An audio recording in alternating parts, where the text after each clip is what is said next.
Hey, it's Paula Hines Lonergan, and wanted to talk about a five-letter word. The word is shame. And it's funny because I've been mulling over this thought, this whole concept, this video for a couple of weeks actually, because I kind of got input that was really valuable. Um, but it's funny, every time I would think of the word, there would be like two songs that would come to my mind, and bear with me for a minute. I'd always think, shame, I don't want to live with it forever. First one, every time I thought of the word, that song would come to mind, or this one, which is probably not as good, but okay, let's talk about shame, baby. I don't want to have it anymore. Anyways, okay, I've gotten that out. Thank you for bearing with me. Anyways, on a serious note, shame, can be something that um, a child can feel if they're, being abused, if a person has experienced any type of assault, there's maybe a sense of shame that can carry over into adulthood. And it's interesting because in the book, The Courage to Heal, on page number 6, the chapter is called The Effects, Recognizing the Damage. But it says there, for children, it says, children may feel overwhelmed with feelings, flooded with fear, grief, shame, and rage. All too often, they suffer with this distress alone, without a safe way to express their emotions and without consolation. So, consequently, it says survivors may feel a pervasive sense of shame. Now, this is something I can identify, with very closely.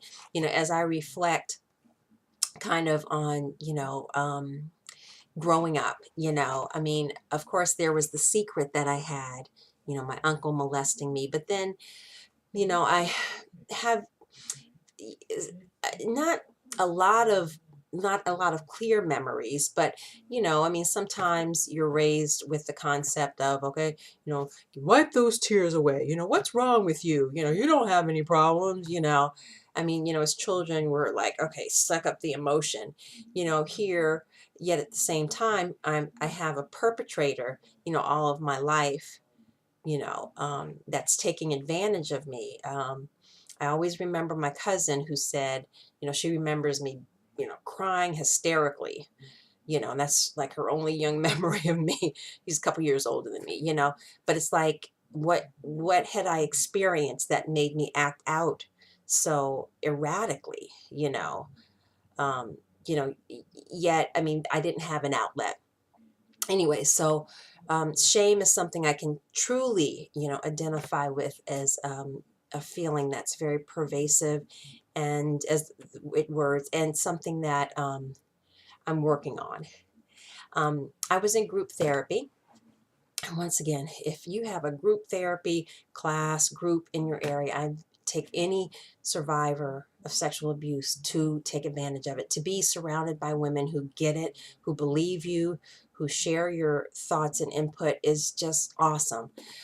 But in the group therapy, I guess the subject of guilt, shame kind of came up, and I mentioned out, to the group, that there's something that I did, which it wasn't bad. It wasn't murder or lying or adultery, anything like that. But it was an oversight that I had made in connection with someone, and it just broke my heart because I felt like I broke somebody else's heart, and even though the person like forgave me, I just carry this guilt, this shame, in connection to it whenever I think about it.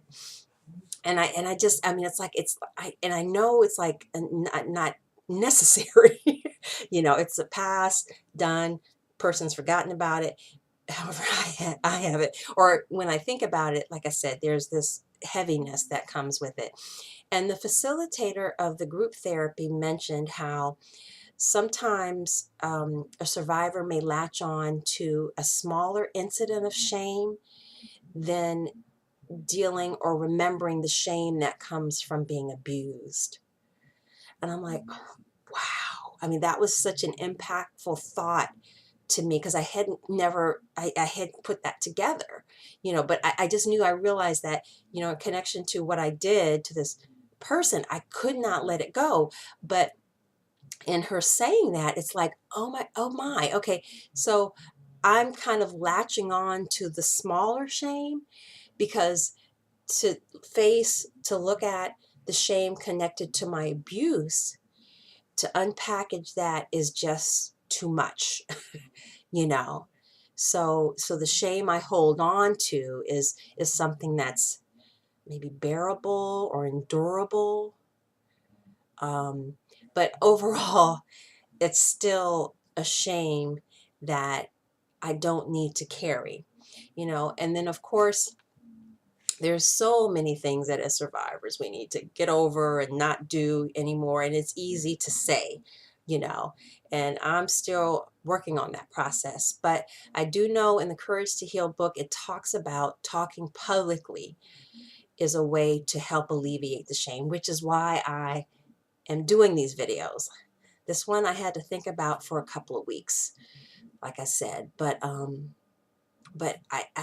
endeavoring to not carry the shame in connection to this. Also, in the Courage to Heal book, on page number 471 in the chapter, there's a chapter that's dealing with the relationships of two people.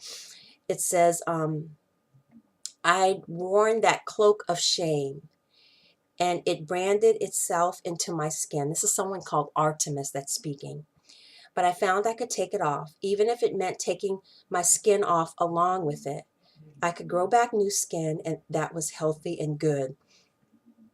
When I read this, I was like, okay, you know, so the shame of a lifetime, you know, of childhood abuse, and the fact that now, ever since I came out, you know, with the secret, it's, you know, I've been unwrapping boxes, you know, taking off, you know, like you have something, a box that's wrapped up in layers of paper, you know, and I'm wrapping it, and you know, and so comes with it is the shame, you know.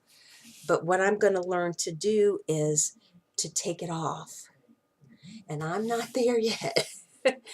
But I'm going to keep working on that, because the shame is not mine to carry. And I say that, and when I say it to others, I'm saying it to myself. The shame is not mine to have to carry, okay?